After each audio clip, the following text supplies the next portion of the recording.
سلام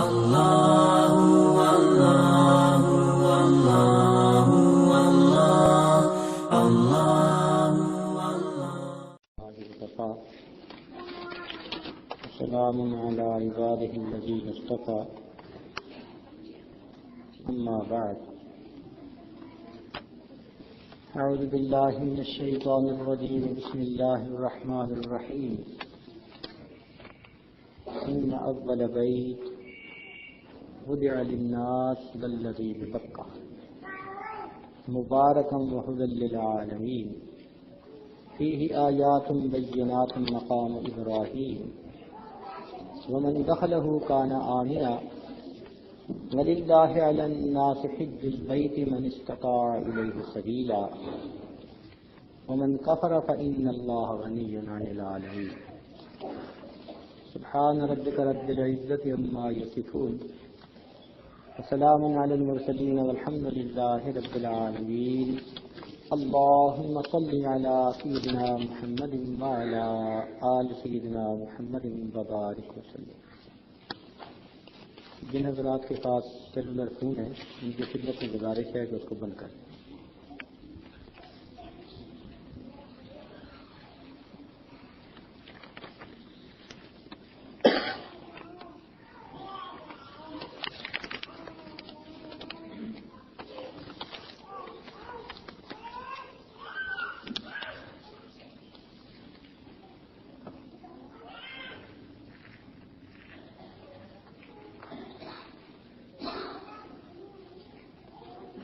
آج کی یہ محفل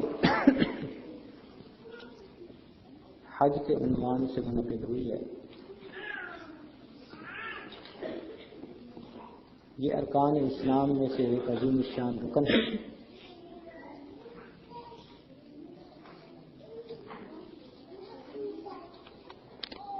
اللہ رب العزت نے اس دنیا میں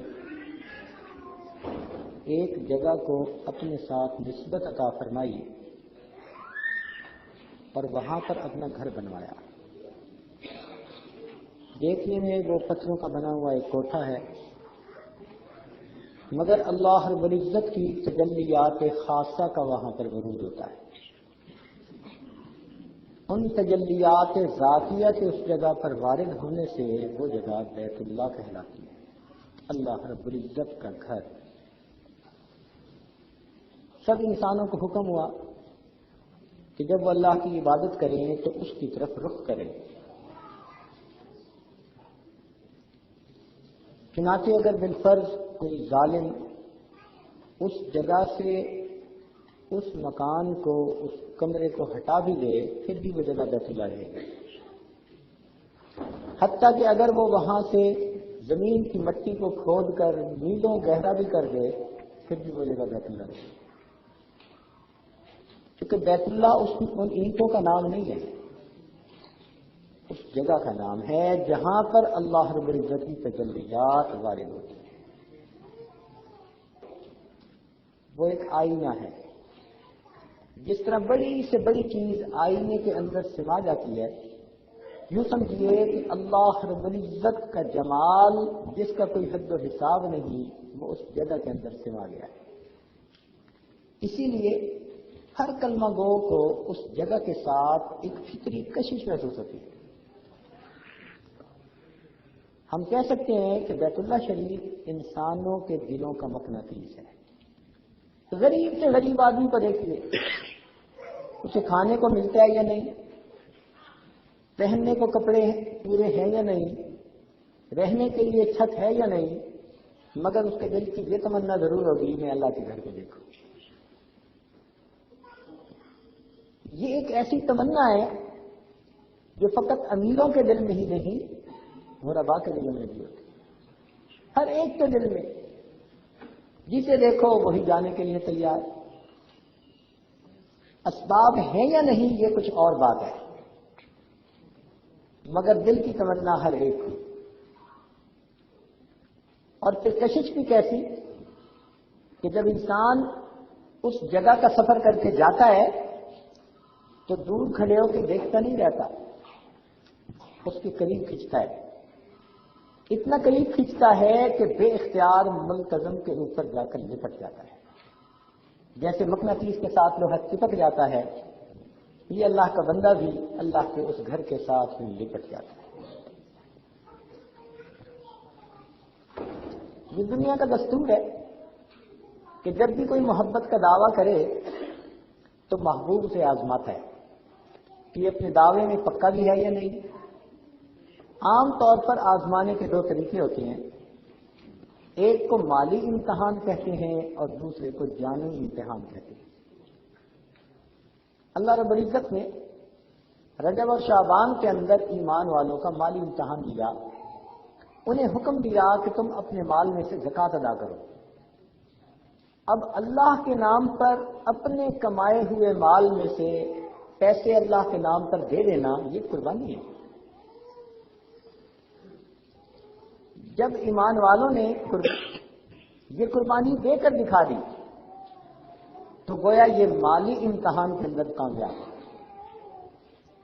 اب جانی امتحان رہا، چنانچہ رمضان مبارک میں اللہ رب العزت نے سب ایمان والوں پر روزوں کو فرض کر دیا۔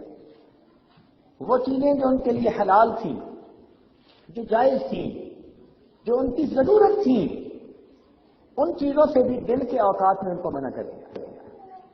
کھا نہیں سکتے، پی نہیں سکتے، بیوی کے ساتھ مخصوص تعلقات نہیں رکھ سکتے۔ یہ جانی امتحان تھا، یہ مجاہدہ تھا۔ ایمان والوں نے جب پورے رمضان کے روزے رکھ کے ثابت کر دیا کہ اللہ آپ کے حکم پر ہم ہر قربانی دینے کو تیار ہیں، تو گویا یہ وہ لوگ ہیں جو مالی امتحان میں بھی کامیاب اور جانی امتحان میں بھی کامیاب۔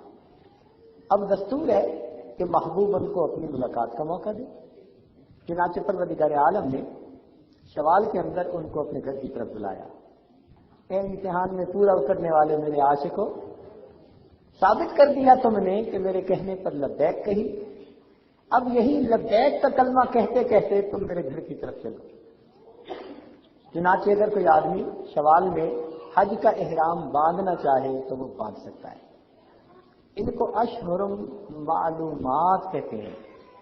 شوال کا مہینہ، ذی القعدہ کا مہینہ اور ذی الحجہ کے پہلے 10 دن، یہ اشہر معلومات کہلاتے ہیں۔ تو گویا یہ حج کا سفر عشق و محبت کا سفر ہے۔ جن کے دل میں اللہ رب العزت کی محبت ہے اور وہ اللہ رب العزت کے دیدار کے طلبگار ہیں، وہ احرام باندھ کے جائیں اللہ کے گھر کی طرف۔ چنانچہ ساری دنیا سے لوگ کھینچے چلے آتے ہیں۔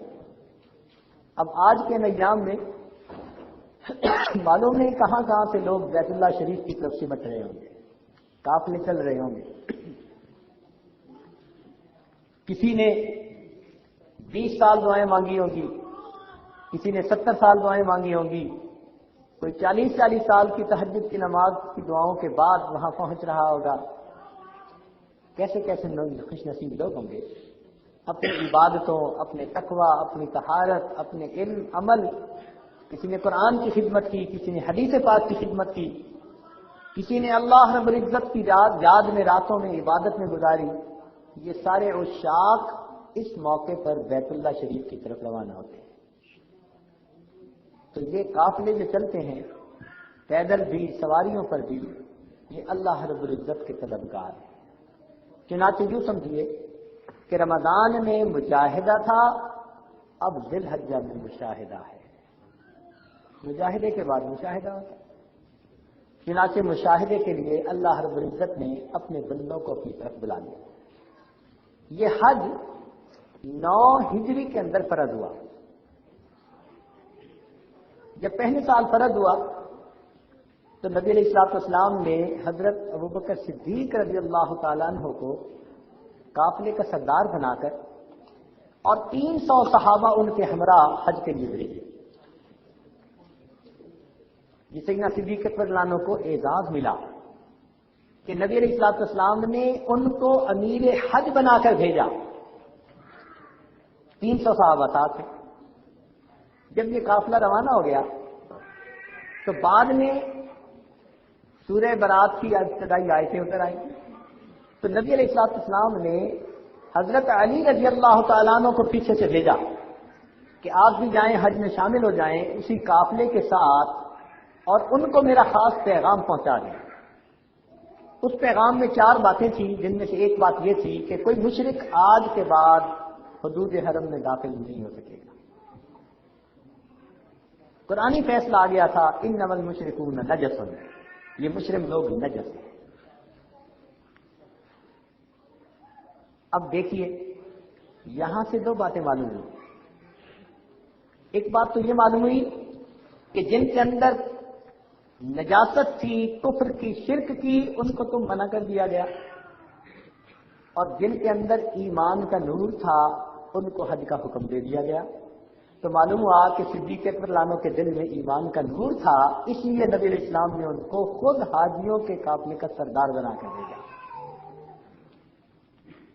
اور ایک بات یہ بھی ملی کہ سیدنا علی رضی اللہ عنہ وہاں تشریف لے گئے، مگر انہوں نے یہ حج سیدنا صدیق اکبر لانو کی امارت میں کیا۔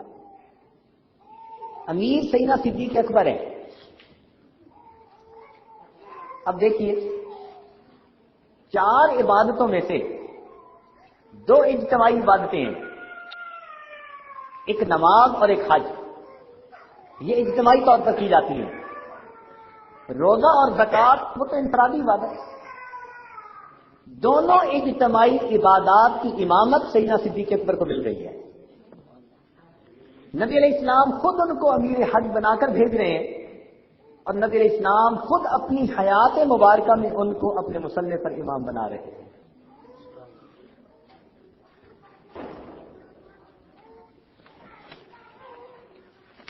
تو یہ 9 ہجری کا سن بنتا ہے۔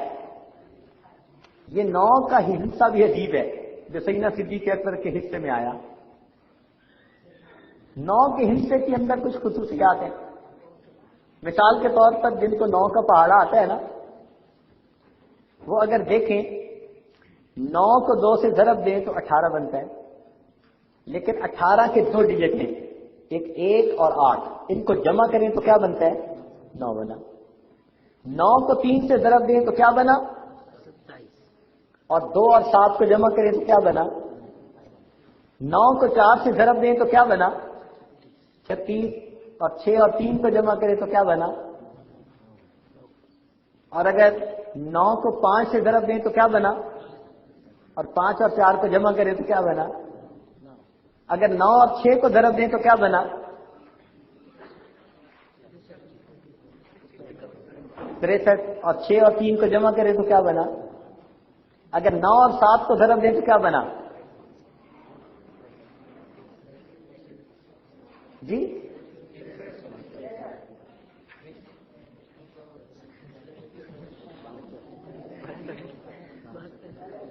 تو کتنے بنا؟ پھر اس کو جمع کریں 2 اور 9 اور 7 کو، اور اگر 9 اور 8 کو ضرب دیں تو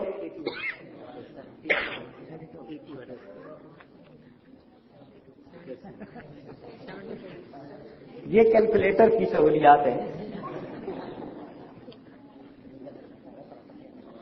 کہ 9 کا ہندسہ 9 کا پہاڑا بھی نہیں آتا۔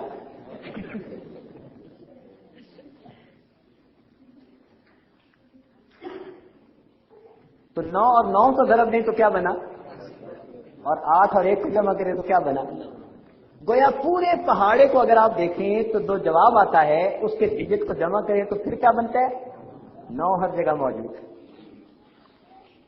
یہ 9 کا ہندسہ ان کو ایسا ملا کہ یہ اپنے پہاڑے میں ہر جگہ موجود، اور صدیق اکبر لانو کو بھی اللہ نے ایسی حیثیت دی کہ وہ بھی ہر جگہ موجود۔ بدر کے غازیوں میں دیکھو تو صدیق اکبر موجود، احد کے زخمیوں میں دیکھو تو صدیق اکبر موجود، خندق کے میدان میں دیکھو تو صدیق اکبر موجود، بیعت رضوان کے موقع پہ دیکھو تو صدیق اکبر موجود، ہجرت کے سفر میں دیکھو تو صدیق اکبر موجود، اگر اللہ کے راستے میں خرچ کرنے والوں کو دیکھو تو صدیق اکبر موجود، اگر نبی علیہ السلام کے پہرے داروں میں دیکھو تو صدیق اکبر موجود، اگر اللہ کے راستے میں اپنے جان اللہ کے راستے میں اپنے مال کو قربان کرنے والوں میں دیکھو تو صدیق اکبر موجود، اور اگر نبی علیہ السلام کے یاروں میں دیکھو تو صدیق اکبر موجود۔ اگر جن کو عشرہ مبشرہ جنت کی بشارتیں ملی ان میں دیکھو تو صدیق اکبر موجود، اگر خلفائے راشدین میں دیکھو تو صدیق اکبر موجود، اور اگر گنبد خضرا کے مکینوں میں دیکھو تو صدیق اکبر موجود۔ اللہ رب العزت نے ان کو مقام ہی ایسا دیا، بالکل نبی علیہ السلام کے ساتھ ساتھ ان کو معیت کبریٰ حاصل تھی۔ وہ ثانی اثنین میں سے تھے۔ ثانی اثنین کہتے ہیں دو میں سے دوسرا، یعنی جہاں نبی علیہ الصلوۃ والسلام پہلے صدیق اکبر دوسرے، اور جہاں صدیق اکبر پہلے وہاں نبی علیہ السلام دوسرے۔ اب دیکھیے کہ نبی علیہ الصلوۃ والسلام ہجرت کے سفر میں چلے تو آپ کے ساتھ کون تھے؟ صدیق اکبر تھے۔ جہاں نبی علیہ السلام پہلے صدیق اکبر دوسرے، اور حج کے سفر میں اگر صدیق اکبر نے حج پہلے کیا تو دوسرے سال پھر امیر حج کون بنا؟ خود نبی علیہ السلام بنا۔ ثانی اثنین، ایک نسبت مل گئی۔ اور اس گنبد خضرا میں اگر ڈیرا کرنے میں نبی علیہ الصلوۃ والسلام پہلے تو صدیق اکبر ثانی اثنین، ایسا لفظ اللہ نے عطا کیا قیامت تک کے لیے ان کو ایک فضیلت نصیب ہوگی۔ تو بہرحال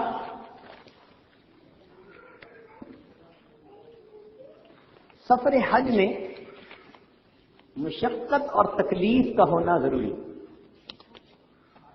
ہمارے بعض دوست یہ تصور کرتے ہیں کہ یہ سفر ایسا ہو جیسے دنیا والے کوئی ٹور کر کے آ جاتے ہیں۔ جب ذہن میں یہ لے کے جاتے ہیں تو وہاں انہیں کوئی 15 منٹ آدھا گھنٹہ انتظار کرنا پڑ جائے تو پھر چیخنے لگ جاتے ہیں۔ تو حج پہ جانے والے دوست یہ سوچ کر جائیں یہ مشقت کا سفر ہے، یہ ناز نخرے کا سفر نہیں، محبوبانہ سفر کرنے کی ضرورت نہیں، یہ تو محب بن کر سفر کرنا ہے۔ تو اب دیکھیے سفر تو ہے محب بن کر کرنے کا، اور ہم چاہتے ہیں محبوب بن کے سفر کرنے کا، ہر چیز سہولت ہو، ہر جگہ ہمارا استقبال ہو، ہر جگہ ہماری خواہش کے مطابق کام ہو، ہماری مرضی چلے۔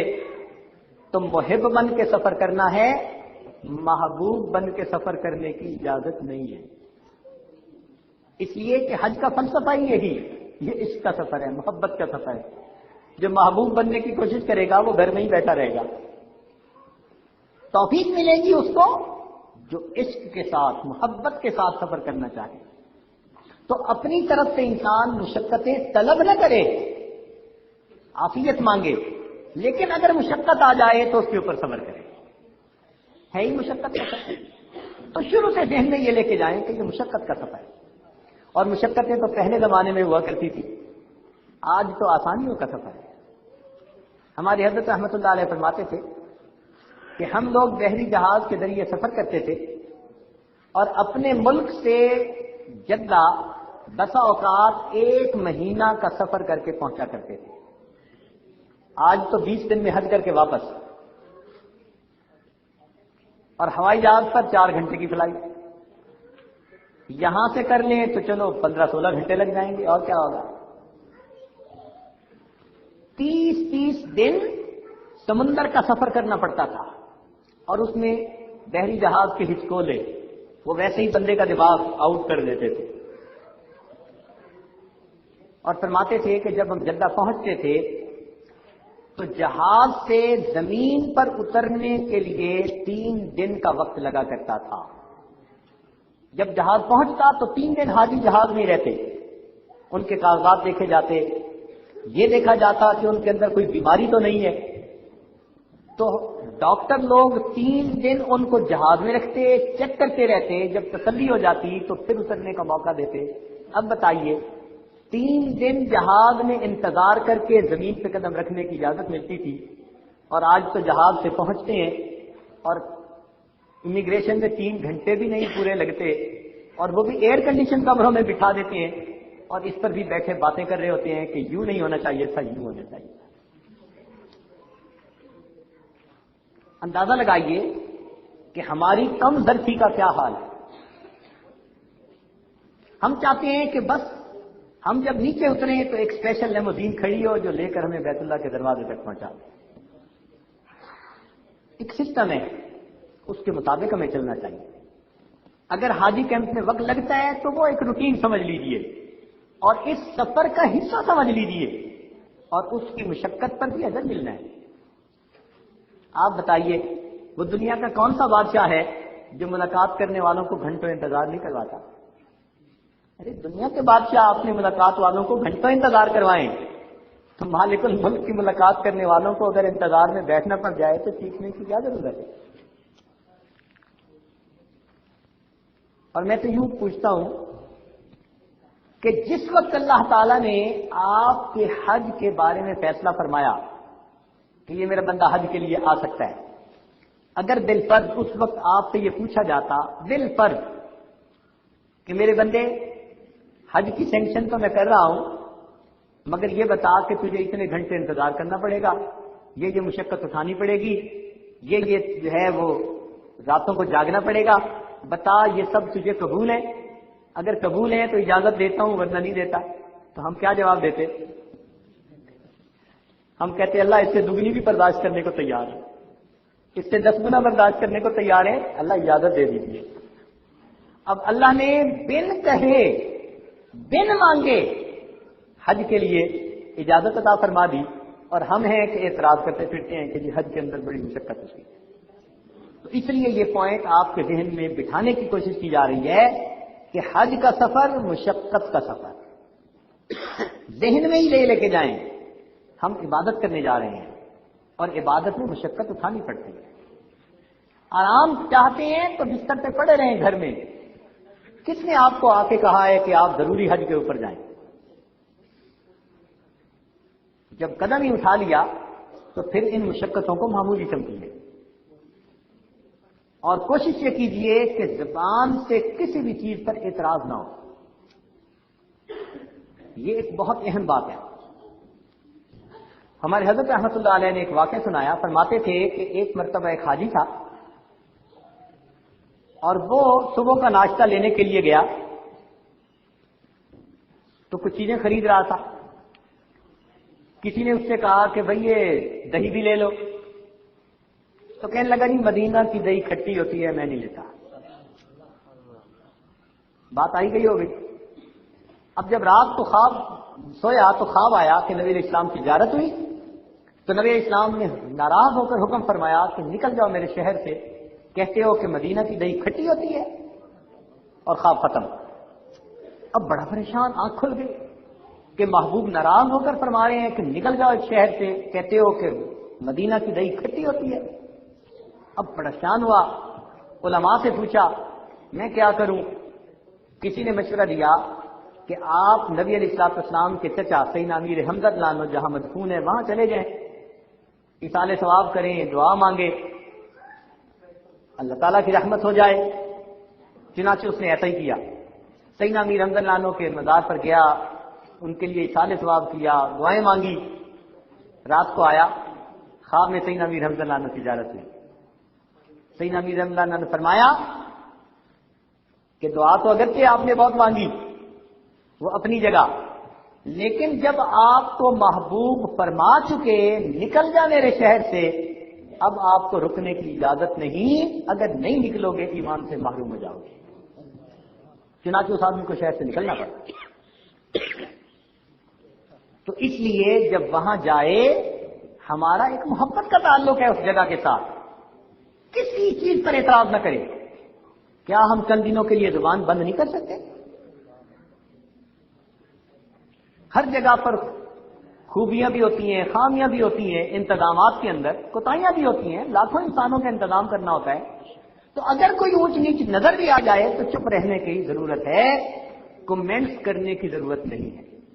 خاص طور پر یہ جو یورپ سائڈ سے جاتے ہیں نا، یہ کوئی زیادہ ہی لاڈلے ہوتے ہیں، پیٹ بھرے کھانے کو مل جاتے ہیں نا، کچھ فاقے آتے، کچھ دماغ ٹھکانے آتا، کچھ اپنی اوقات کا پتہ چلتا، ہر چیز موجود ہے، من پسند کے کھانے کھاتے ہیں. تو پھر کیا ہوتا ہے، ذرا ذرا سی بات پہ اعتراض کرتے ہیں. اس لیے یہ مشقت کا سفر ہے. اس سفر کے اندر چاہیے کہ ہم کسی چیز پر اعتراض نہ کریں، اللہ رب العزت کا احسان مانیں کہ پروردگار عالم نے ہم جیسے گنہگاروں کو اس جگہ کے دیدار کی سعادت نصیب فرما دی۔ کتنے تہجد گزار دنیا میں ایسے تھے، بڑے بڑے اولیاء ایسے گزرے، دعائیں کرتے رہے ساری زندگی، مگر ان کو اس جگہ پر حاضری کی سعادت نصیب نہ ہو سکی۔ تو اس لیے اس سفر کے اندر مشقت کا ہونا ضروری، اور ویسے اگر صاحب دل بندہ ہونا تو یہ مشقتیں اس وقت تک ہیں جب تک وہاں پہنچتے نہیں۔ جب وہاں پہنچ جائیں نا اور بیت اللہ کا دیدار کر لیں تو سب مشقتیں ختم ہو جاتی ہیں۔ بیت اللہ شریف کے اندر کچھ کشش ایسی ہے کہ اس کو دیکھ کر انسان کو تکلیف نہیں محسوس ہوتی۔ جیسے ماں کی گود میں پہنچ کے بچے کو سکون ملتا ہے، ایسے ہی بیت اللہ شریف کو دیکھ کر مومن کو سکون مل جاتا ہے۔ بلکہ حضرت اکبر ثانی رحمۃ اللہ نے ایک جگہ لکھا کہ جیسے جنتی جنت میں پہنچ کے پرسکون ہو جاتے ہیں، جو کامل ایمان والے ہوتے ہیں وہ بیت اللہ شریف کو دیکھ کر ایسے پرسکون ہو جاتے ہیں، اور ان کی کیفیت ہوتی ہے الحمدللہ الذی اذھب عنا الحزن ان ربنا لغفور شکور الذی احلنا دار المقام من فضلہ لا یمسنا فیہا نصب ولا یمسنا فیہا لغب۔ سب تکلیفیں پہلے کی بات، وہاں پہنچ کے تکلیفیں ختم۔ اس کی کشش ایسی ہے، انجذاب ایسا ہے۔ ایک تیسری بات ذہن میں یہ رکھنے کی ہے کہ اخلاص تو ہر عبادت میں ہونا چاہیے، مخلصین لہ الدین کا حکم ہے، لیکن حج کے اس عمل میں زیادہ اخلاص کی ضرورت ہے۔ اخلاص تو ہر عبادت میں ہونا چاہیے، لیکن حج کے عمل میں اخلاص کی زیادہ ضرورت ہے۔ وہ کیوں کہ یہ عمل زندگی میں صرف ایک بار کرتے ہیں۔ اگر نماز ایک اخلاص کے بغیر پڑھی تو چلو دوسری میں اخلاص مل جائے گا، ایک رمضان بغیر اخلاص کے گزرا تو چلو آئندہ رمضان گزر جائے گا، لیکن حج تو ہے ہی ایک۔ تو جب ہے ہی ایک تو پھر اس عمل میں کتنی احتیاط اور کتنے اخلاص کو رکھنے کی ضرورت ہے۔ زندگی میں ایک مرتبہ موقع ملتا ہے کتنے لوگوں کو، اس لیے اس عمل میں بہت زیادہ اخلاص کی ضرورت ہے۔ حج کی لڑائی مشہور ہوتی ہے، بھائی بھائی لڑتے ہیں، دوست دوست لڑتے ہیں، میاں بیوی لڑتے ہیں۔ یہ سفر ایسا ساتھ مل کے کرتے ہیں نا سفر، ایک چاہتا ہے کہ میری مانی جائے، دوسرا چاہتا ہے کہ میری مانی جائے، اور منوانے کی عادت ہوتی ہے، ماننے کی تو ہوتی نہیں، اس لیے پھر ٹکراؤ ہوتا ہے۔ تو حج کی لڑائیوں کی وجہ سے حج کا عمل ہی کئی مرتبہ انسان کا نامقبول ہو جاتا ہے۔ اس لیے یہ ذہن میں لے کے جائیں کہ ہمیں فرما دیا فلا رفث ولا فسوق ولا جدال فی الحج۔ تو اس لیے کسی سے بحث مباحثے کی ضرورت نہیں، کسی کے ساتھ جھگڑے کی ضرورت نہیں، کمپرومائز کرنے کی کوشش کریں انتظامی معاملات میں۔ یہ ضروری نہیں کہ اگر ہم بس میں بیٹھیں تو اچھی سیٹ ہو، کمرے میں ہو تو سب سے بہتر بستر ہو۔ انتظامی معاملات میں اگر ہمارے دوسرے ساتھیوں کو ہم سے بہتر کوئی چیز مل گئی تو یہ ہماری خوش نصیبی، ہم ان کو موقع دیں۔ جھگڑے کب ہوتے ہیں؟ جب انسان خود فائدہ لینے کی کوشش کرتا ہے، دوسروں کو نظر انداز کر دیتا ہے۔ تو اس لیے حج کے سفر میں فسق، رفث اور جدال، ان تینوں سے بہت احتیاط کی ضرورت ہے۔ اور حج کے سفر میں مال وہ ہو جو 100% حلال ہو، یہ بہت اہم بات ہے۔ مال وہ ہو جو 100% حلال ہو، تب حج قبول ہوگا۔ حدیث پاک میں آتا ہے کہ ایک بندہ غلاف کعبہ پکڑ کے دعائیں مانگ رہا ہے، یا اللہ پکار رہا ہے اور اس کی دعا قبول نہیں ہوتی. کیوں؟ کہ جو اس نے غذا کھائی وہ حرام کی، جو اس کے بدن پہ کپڑا ہے وہ حرام کا ہے. ملبسہ حرام، اس کا لباس ہی حرام کا ہے، اس کی دعا کیسے قبول ہو جائے؟ تو اس لیے حج کے سفر میں صاف مال انسان لے کر جائے اور خرچ کرے. اور اگر کسی کو اپنے مال میں کوئی شک ہے تو علماء سے رابطہ کرے، وہ طریقہ بتا دیں گے کہ کیا صورت ہے کہ انسان حلال مال سے حج کر سکے. مثال کے طور پر ایک بندہ حج کرنا چاہتا ہے اور اس کو اپنے مال پہ شبہ بھی ہے، تو کہا اللہ ان کو جزائے خیر دے، انہوں نے ہر مشکل کا حل نکال دیا. انہوں نے لکھا کہ اگر یہ بندہ کسی سے قرض لے لے اور قرض لے کر قرض کے پیسے سے حج کرے تو یہ 100% حلال کے پیسوں سے حج کیا. اب قرض نے جس پیسے سے بھی ادا کر دیا یہ دوسری بات ہے، حج پکا ہو گیا.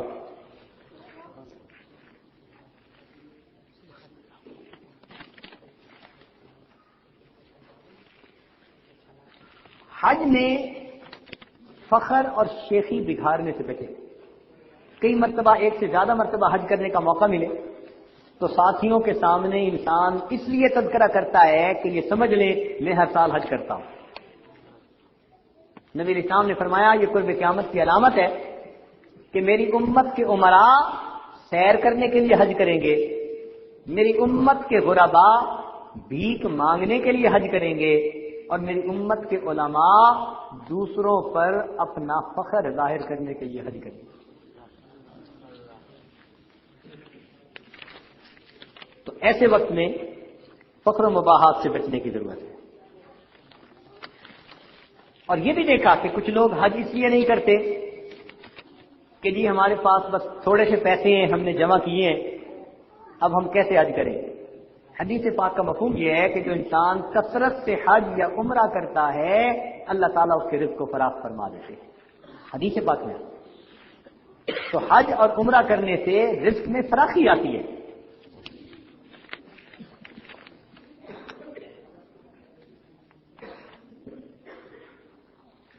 ہر سفر کی ایک منزل ہوتی ہے، حج کے سفر کی منزل اللہ رب العزت کی رضا ہے. حاجی دو طرح کے ہوتے ہیں، کچھ کو زیارت بیت نصیب ہوتی ہے اور کچھ کو زیارت رب البیت نصیب ہو جاتی ہے. اسی لیے طواف زیارت نام رکھا گیا. وقوف عرفہ کے بعد جو طواف کرتے ہیں طواف زیارت. اب یہ زیارت اور مشاہدہ اس کا کیا حقیقی مفہوم ہے یہ مستقل عنوان ہے. تاہم آنکھ والا تیرے جوبن کا تماشا دیکھے، دیدہ ایک اور کو کیا آئے نظر کیا دیکھے. جنہوں نے اپنے باطن پہ محنت کی ہوتی ہے وہ اس جگہ کی نورانیت کو محسوس کرتے ہیں، اور جب محنت نہیں کی ہوتی تو پھر ان کو محسوس ہی نہیں ہوتا. اس لیے اس سفر کے اندر کسی باعمل عالم یا شیخ کا ہونا ضروری تاکہ وہ قدم قدم پر انسان کی رہنمائی کر سکے.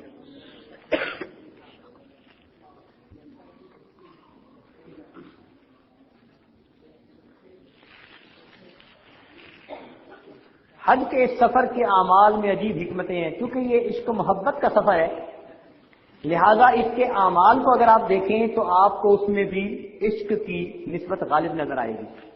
عاشق کو عام طور پر دیکھا گیا کہ اس کو زیب و زینت سے کوئی سروکار نہیں ہوتا. اس شاخ کو زیب و زینت سے کیا سروکار، سرگرداں پھرتے ہیں، سفر میں ہوتے ہیں، محبوب کے گھر کے چکر لگاتے ہیں.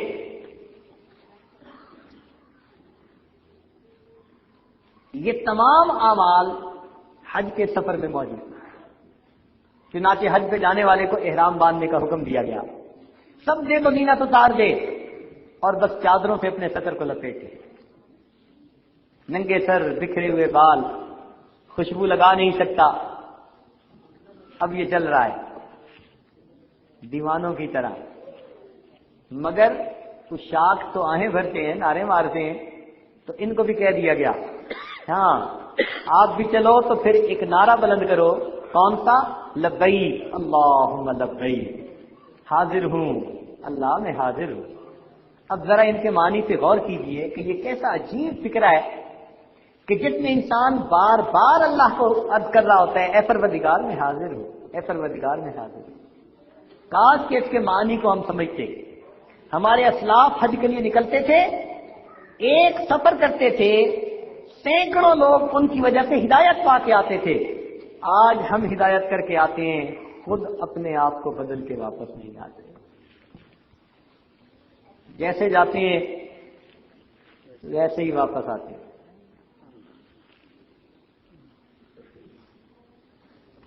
اور جس طرح عاشق محبوب کے گھر کے چکر لگاتا ہے، اسی طرح یہ حاجی اللہ رب العزت کے گھر کا طواف کرتا ہے۔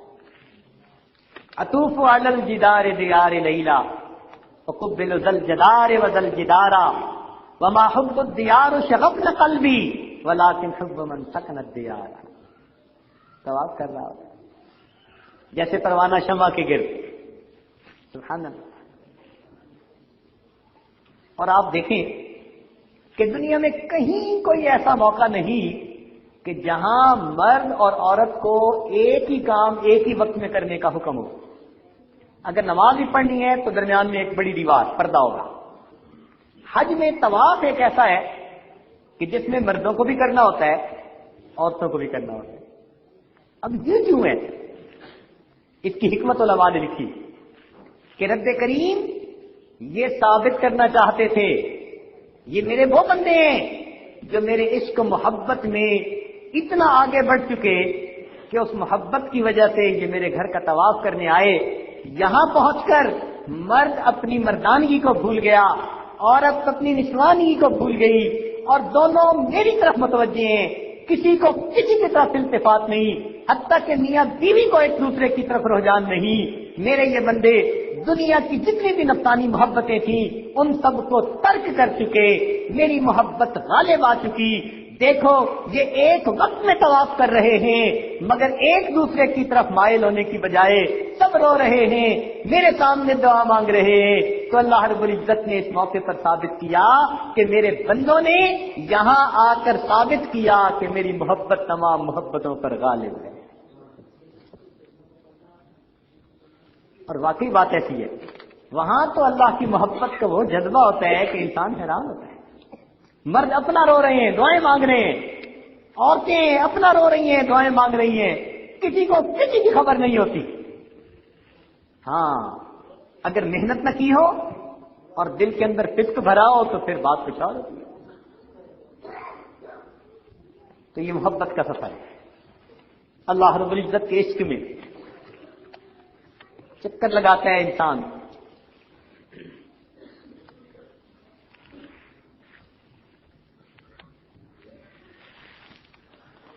اور جیسے اگر کوئی عاشق کو منع کرے کہ تم اس معاملے سے باز آؤ تو عاشق اس سے نفرت کا اظہار کرتا ہے، اس کو پتھر مارتا ہے۔ تو شیطان بھی انسان کو اللہ کے راستے ہٹانے کی کوشش کرتا ہے، تو حج کے سفر میں حاجی بھی جا جا کے اسے پتھر مارتا ہے،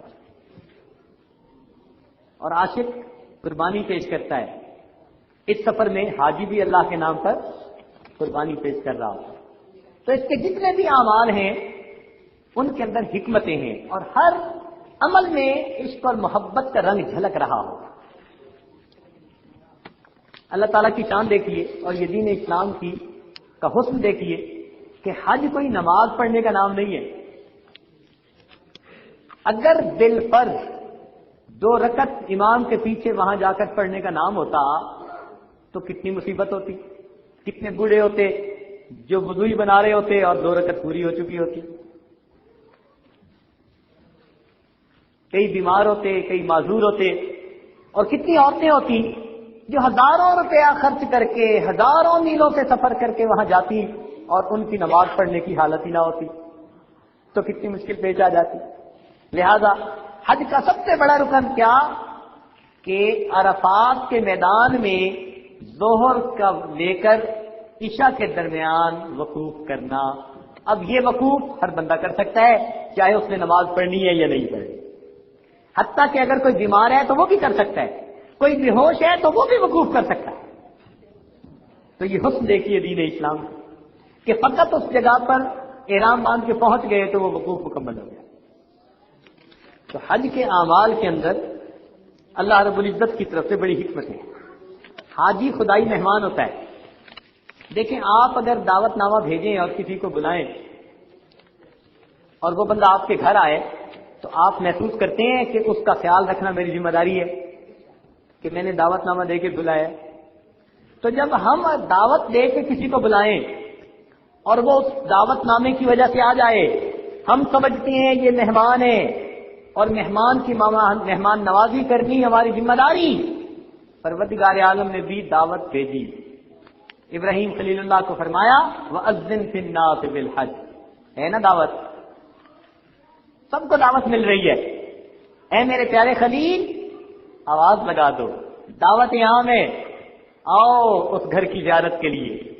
اب جب دعوت نامہ ملا تو جن کو اللہ کی طرف سے پھر توفیق مل گئی وہ اگر اس دعوت پر لبیک کہتے ہوئے وہاں پہنچے تو وہ خدائی مہمان بنے یا نہ بنے۔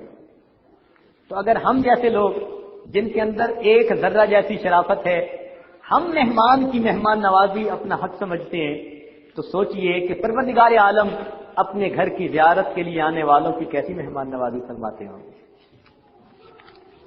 وہ تو مہمان نوازی فرماتے ہیں، ہمیں پتہ نہیں چلتا، اگر پتہ چلے تو پھر حاجی کے تو مزے ہی مزے۔ اس لیے حدیث پاک میں آتا ہے کہ بیت اللہ شریف کے اوپر روزانہ 120 رحمتوں کا نزول ہوتا ہے، جن میں سے 60 رحمتیں تو طواف کرنے والوں کے لیے اور 40 رحمتیں نماز پڑھنے والوں کے لیے اور 20 رحمتیں جو بیٹھ کر بیت اللہ کا دیدار کر رہے ہوتے ہیں۔ تو بیٹھ کر بیت اللہ کا دیدار کرنے والے بھی رحمت سے محروم نہیں تو پھر طواف کرنے والوں کو کتنی رحمتیں مل رہی ہوتی۔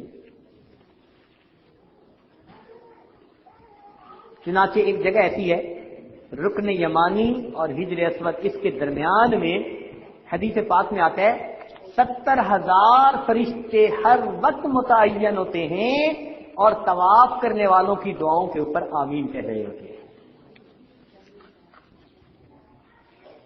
اب کتنے خوش نصیب ہیں وہ لوگ جو وہاں جا کر دعائیں مانگیں گے اور ان کی دعاؤں پر اللہ کے فرشتے بھی آمین کہیں گے۔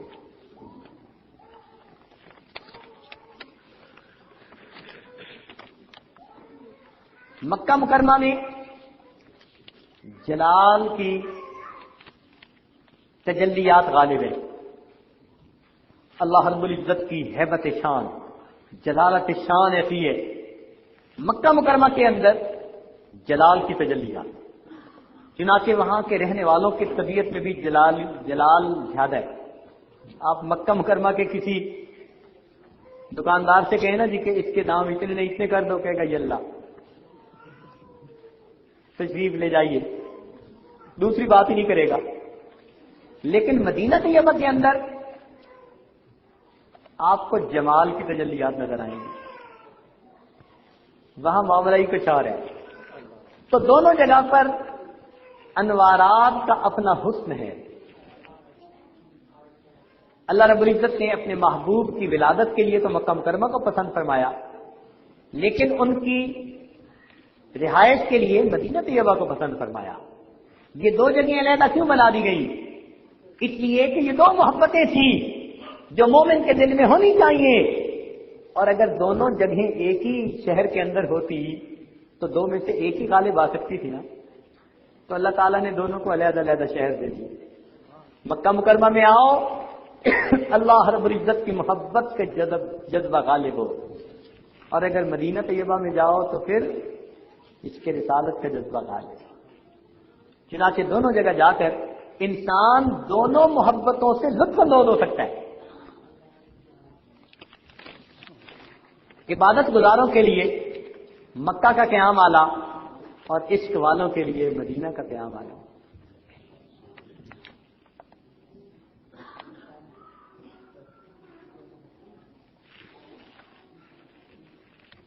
عشق کا یہ سفر مساوات کا سبق دیتا ہے۔ حج کے سفر میں شاہ و گدا سب اکٹھے، دیکھیں دنیا کا امیر ترین انسان ہو وہ بھی احرام کی 2 چادریں، اور غریب ترین انسان ہو تو احرام کی 2 چادریں، تو مساوات عملی سکھائی گئی، خالی باتیں ہی نہیں، مساوات عملی کا درس دیا گیا۔ تو اس لیے یہ حج کا سفر رابطے کا سفر۔ دیکھیں 2 لفظ ہیں، ایک ہے ضابطہ اور ایک ہے رابطہ۔ ضابطے سے بھی ملتا ہے اور رابطے سے بھی ملتا ہے، ذرا سمجھنے کی کوشش فرمائیے گا۔ مثال سے ایک مزدور آپ نے گھر بلایا کام کے لیے،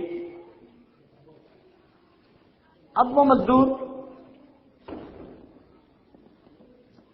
سارا دن کام کرتا رہا، تو شام کو آپ نے اس کو 100 روپیہ دے دیا اس کی مزدوری، یہ تو ہے ضابطہ، سمجھ گئے؟ یہ کیا ہے؟ ضابطہ۔ اور اگر آپ کو اس مزدور کا کام کرنا پسند آیا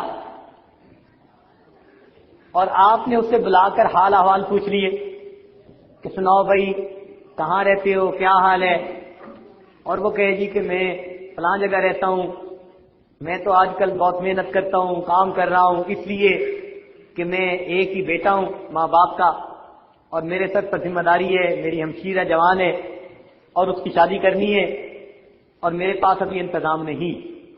اگر وہ یہ ساری بات آپ کو سنا دے اور آپ کے دل میں بات آ جائے تو آپ اس کو ہمشیرہ کی شادی کے لیے 10,000 روپے اٹھا کر دے دیں گے۔ تو ضابطے سے کیا ملا؟ 100 روپیہ، اور رابطے سے کتنا ملا؟ 10,000 روپیہ۔ تو یہ سفر رابطے کا سفر ہے، یہ رابطے کا سفر ہے کہ وہاں جانے والے جائیں اور اللہ رب العزت کے ساتھ اپنا رابطہ جوڑیں، اور پھر رابطے میں جو ملتا ہے وہ اپنے اپنے مقدر کے مطابق پائیں۔ من طلب فقد وجد، جس نے طلب کیا اس نے پا لیا، اللہ تعالیٰ عطا فرما دیتے ہیں۔ یہ ذہن میں رکھیے گا، ہمیشہ مانگنے والوں کو اپنے دامن کی کوتاہی کا شکوہ رہا، دینے والے کے خزانے بہت وسیع ہیں، بہت وسیع ہیں۔ جس نے جتنا مانگا اللہ نے اس سے بھی زیادہ اس کو دیا۔ ٹوٹے رشتے وہ جوڑ دیتا ہے، ٹوٹے رشتے وہ جوڑ دیتا ہے، بات رب پہ جو چھوڑ دیتا ہے، اس کے لطف و کرم کا کیا کہنا، لاکھ مانگو کروڑ دیتا ہے۔ وہ تو امیدوں سے بڑھ کر دینے والی ذات ہے، جتنا ہم مانگیں گے پروردگار عالم اس سے بھی زیادہ عطا فرمائیں گے۔ اس لیے پھر وہاں جا کر مانگنا ہے، اے اللہ جئتک من بلاد بعیدہ وبذنوب کثیرہ فاغفر لی، اللہ میں بڑی دور سے آیا ہوں اور بڑی دیر سے آیا ہوں، میرے مولا گناہوں کی بخشش فرما دیجیے۔ اور مانگنے والے مانگتے ہیں، مانگنے والے مانگتے ہیں۔ وہ در ہے کہ جہاں پر شاہ و گدا سب مانگتے ہیں۔ دنیا کے بڑے بڑے امراء کو دیکھا بیت اللہ شریف کے سامنے کھڑے ہاتھ پھیلائے ہوئے مانگ رہے ہیں، سب کو ملتا ہے اس جگہ سے۔ اس لیے حجاج خوش نصیب ہیں کہ ان کو اس مرکز توحید میں جانے کی سعادت نصیب ہو رہی ہے۔ تو وہاں جا کر یہ مانگیں، جتنی دعا مانگ سکتے ہیں۔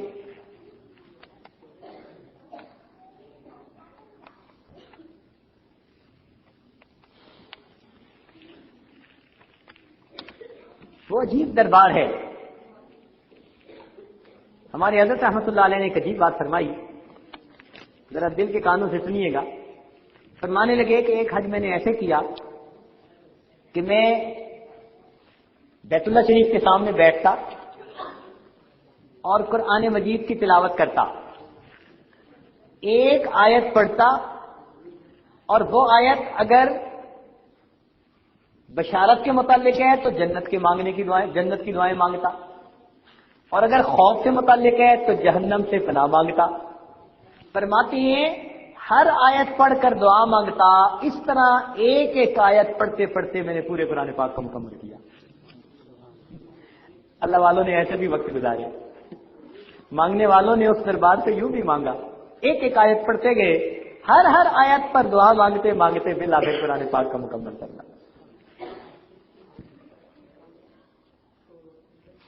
تو اس لیے اس جگہ کے اوپر جا کر دعائیں خوب مانگنی چاہیے. فقہا نے لکھا ہے کہ حرم شریف میں اندرون حرم اور مینا عرفات ملا کر 17 مقامات ایسے ہیں جو قبولیت دعا کے مقامات ہیں. 17 مقامات. اب حاجی کو قبولیت دعا کے مقامات کا پتہ نہیں ہوتا، لیکن جس گھڑی کی قیمت پوچھو اس کو ہر گھڑی کی قیمت کا پتہ ہوتا ہے. اس لیے کہ بازار کی سیر زیادہ ہوتی ہے اور اعمال کے لیے کوشش کم ہوتی ہے.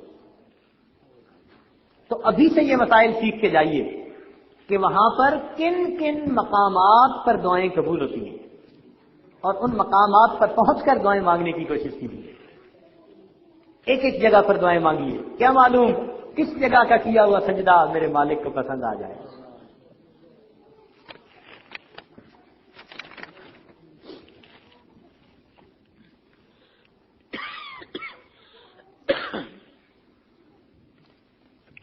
حج کرنے کا معیار اپنا اپنا. ہم لوگوں کا حج ایک عام آدمی کا حج اور اللہ والوں کا حج معارف برا حج. چنانچہ ابراہیم ادم رحمۃ اللہ علیہ کھڑے تھے. کسی نے پوچھا کہاں جا رہے ہیں؟ فرمانے لگے حج کے لیے. اس نے کہا حج کے لیے تو سواری کی ضرورت ہوتی ہے، تو آپ کے پاس تو سواری کوئی نہیں. کہنے لگے میرے پاس ایک نہیں، میرے پاس کئی سواری ہیں. اس نے پوچھا کہ سواری نظر تو آ نہیں رہی اور آپ کہتے ہیں میرے پاس کئی سواریاں، تو بتائیے تو کون کون سی سواری؟ فرمانے لگے کہ جب مصیبت ہوگی تو صبر کے اوپر سواری کروں گا. مصیبت کے لمحات میں صبر کی سواری، نعمت کے اوقات میں شکر کی سواری، خلاف طبیعت کام کے وقت میں تسلیم و رضا کی سواری، رنج پہنچنے کے وقت میں انا للہ و انا الیہ راجعون والی سواری، نفس و شیطان کے مقابلے میں لا حول ولا قوہ والی سواری، گناہ کا کوئی معاملہ سامنے آئے تو توبہ کی سواری، اور جب کوئی بڑا سامنے آئے تو اللہ اکبر والی سواری، اور جب کسی کی خطا دیکھوں گا تو سبحان اللہ کی سواری. میں حسب موقع ان سواریوں پہ سوار ہو کر اپنے حج کو مکمل کر لوں گا. تو واقعی یہ سواریاں ہیں. ہمیں وقتاً فوقتاً مختلف سواریوں پر سوار ہو کر اس حج کے سفر کو مکمل کرنا ہے. حضرت شبلی رحمۃ اللہ علیہ کا ایک مرید تھا. کچھ عرصہ وہ محفل میں نہ آیا، کچھ عرصے کے بعد حاضر ہوا تو پوچھا کہ بھائی اتنے دن کہاں رہے؟ کہ حضرت حج پہ جانے کا موقع نصیب ہوا اس لیے میں حج پر گیا. تو فرمایا کہ ذرا قریب آؤ. وہ قریب آ گیا. آپ نے فرمایا کہ یہ بتاؤ کہ حج کے سفر کے لیے جب تم نکلے تھے تو احرام باندھا تھا؟ اس نے کہا جی ہاں. فرمایا احرام باندھنے کے لیے جب تم نے اپنے جسم سے لباس اتارا تھا تو گناہوں کا لباس بھی اتارنے کی نیت ساتھ کی تھی یا نہیں کی تھی؟ کہ میں گناہوں کا لباس بھی اتار رہا ہوں. اس نے کہا حضرت یہ نیت تو نہیں کی تھی. فرمایا اچھا یہ بتاؤ کہ جب تم نے لبیک کہا تھا، تلبیہ پڑھا، تو کیا تم نے اپنے آپ کو 100% سر کے بالوں سے لے کر پاؤں کے ناخنوں تک اللہ کے حضور پیش کرنے کی نیت کی تھی یا نہیں کی تھی؟ حضرت یہ نیت تو نہیں کی تھی. فرمایا اچھا یہ بتاؤ کہ جب جا کر تم نے بیت اللہ شریف کا طواف کرنا تھا اور بیت اللہ کا استلام کہتے ہیں کہ حجر اسود کی طرف دونوں ہاتھ کر کے پھر ان کا بوسہ لینا، اگر بوسہ ویسے نہ لے سکے تو اس کو استلام کہتے ہیں. تو پوچھا کہ یہ کیا تھا؟ کہ جی کیا تھا. تو فرمایا کہ تمہیں یہ اس وقت احساس تھا کہ تم اللہ رب العزت کے دائیں ہاتھ کے ساتھ مصافحہ کر رہے ہو؟ کیونکہ حدیث پاک میں آتا ہے کہ جو حجر اسود ہے وہ یمین اللہ کا دایاں ہاتھ ہے دنیا میں. کہ تمہیں یہ کیفیت تھی؟ اس نے کہا یہ کیفیت تو نہیں تھی. فرمایا اچھا ملتزم سے لپٹے تھے؟ جی. تو ملتزم سے لپٹتے ہوئے محبوب کے ساتھ جیسے گلے ملتا ہے تو انسان کو سکون ملتا ہے، یہ کیفیت ہوئی تھی؟ کہ یہ کیفیت تو نہیں ہوئی تھی. اچھا باب کعبہ کے سامنے سے گزرے تھے؟ ہاں. تو جیسے ایک فقیر کسی بڑے شہنشاہ کے دروازے کے سامنے جاتا ہے تو ندا دیتا ہے تم نے اس کیفیت کے ساتھ اس مالک کو پکارا تھا کہ اس کیفیت کے ساتھ تو نہیں پکارا تھا. اچھا یہ بتاؤ کہ تم وقوف عرفہ کے وقت حاضر ہوئے تھے کہ جی میں حاضر تو ہوا تھا. کہتے یہ بتاؤ کہ اس وقوف عرفہ کے وقت میں تم نے اللہ رب العزت کے سامنے اپنے سب چھوٹے بڑے گناہوں سے سچی توبہ کرنے کی نیت کر لی تھی؟ کہا جی ایسے نیت تو نہیں کی تھی. اچھا یہ بتاؤ کہ جب تم نے رمی جمار کی تھی تو شیطان کے ساتھ ہمیشہ کے لیے قلبی دشمنی رکھنے کا عہد کیا تھا؟ جی یہ تو نہیں کیا تھا. اچھا جب تم نے قربانی کی تھی تو تم نے اپنے نفسی خواہشات پہ بھی چھری پھیری تھی یا نہیں پھیری تھی؟ حضرت چھری تو نہیں پھیری تھی، قربانی دی تھی. اچھا جب تم نے طواف زیارت کیا تھا تو تمہیں پھر اپنے محبوب کی زیارت بھی نصیب ہوئی تھی کہ نہیں ہوئی؟ حضرت وہ زیارت تو نصیب نہیں ہوئی تھی. فرمانے لگے کہ بچے پھر تم یوں سمجھو کہ حج کیا ہی نہیں، اب آئندہ سال نئے سرے سے پھر احرام باندھ کے جانا اور جس طرح میں نے تمہیں سکھایا ہے اس طرح جا کر دوبارہ حج ادا کرتا. اب ان باتوں کو سامنے رکھیں کہ ہم حج کیسے کرتے ہیں اور اللہ والوں کی حج کی کیفیات کیا ہوتی ہے. تو اس لیے یہ معاملہ اپنا اپنا. قبولیت حج کی علاماتیں اچھی طرح سے سن لیجئے. قبولیت حج کی علامات ہیں. ہمارے مشائخ نے لکھا کہ پہلی علامت تو یہ ہے کہ جس انسان کا حج قبول ہو جاتا ہے اس کی دلیل یہ کہ وہ جب وہاں سے واپس آتا ہے تو اس کی تمنا ہوتی ہے میں پھر حج کرنے جاؤں گا. کتابوں میں لکھا. حضرت ثانی رحمۃ اللہ علیہ نے یہ بات لکھی کہ قبولیت حج کی علامات میں سے ایک علامت یہ کہ حاجی جب واپس آتا ہے تو اس جذبے کے ساتھ کہ میں ایک مرتبہ پھر حج کروں گا. ایک بار دیکھا ہے اور دوسری بار دیکھنے کی تڑپ ہے. اور کئی ایسے ہوتے ہیں جو کانوں کو ہاتھ لگاتے آتے ہیں توبہ توبہ. ایسے بھی تو ہوتے ہیں نا. تو جو اس طرح توبہ توبہ کرتے آئے سمجھ لو کہ خالی آئے، حج قبول کوئی نہیں ہوئی.